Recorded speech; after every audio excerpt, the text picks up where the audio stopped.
Sementara itu pemirsa 109 wisudawan dari 5 program studi Sekolah Tinggi Keguruan dan Ilmu Pendidikan STKIP Agama Hindu Singaraja dilepas dalam sebuah acara wisudawan sarjana ke-28. Kepada para wisudawan diharapkan terus dapat mengembangkan diri tanpa harus berpikir pada ilmu yang diperoleh untuk bersaing di era global saat ini.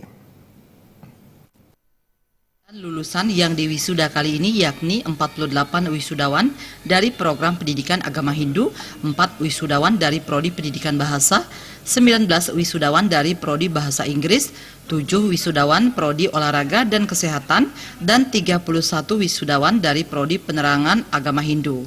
Ketua STKIP Agama Hindu Singaraja Wayan Gara mengatakan ada 2 strategi yang digunakan dalam meningkatkan kualitas lulusan, yakni perbaikan internal dan eksternal kampus. Perbaikan di internal dilakukan dengan perbaikan kurikulum sesuai aturan yang diarahkan Kemendikti, tenaga dosen maupun prasarana. Sementara untuk perbaikan eksternal juga dilakukan dengan melakukan kerjasama berbagai instansi dan lembaga.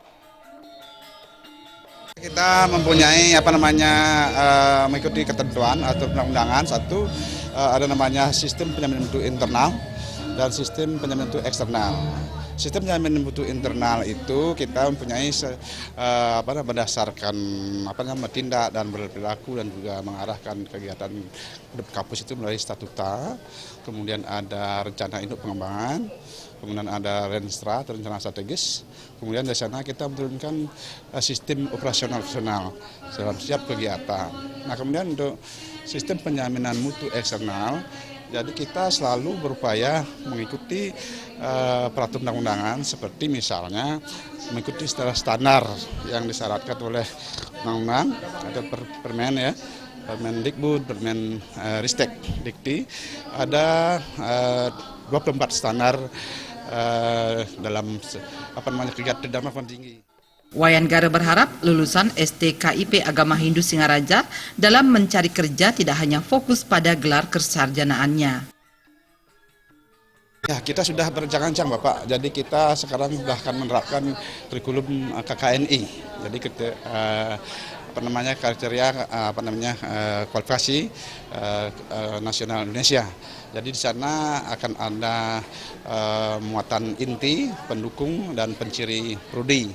Nah sehingga nanti itu ada tracer studi dalam arti meminta menelusuri keinginan masyarakat, berdasarkan itulah kita menyusun kurikulum dan dengan itu dilaksanakan persis akan sesuai dengan permintaan masyarakat.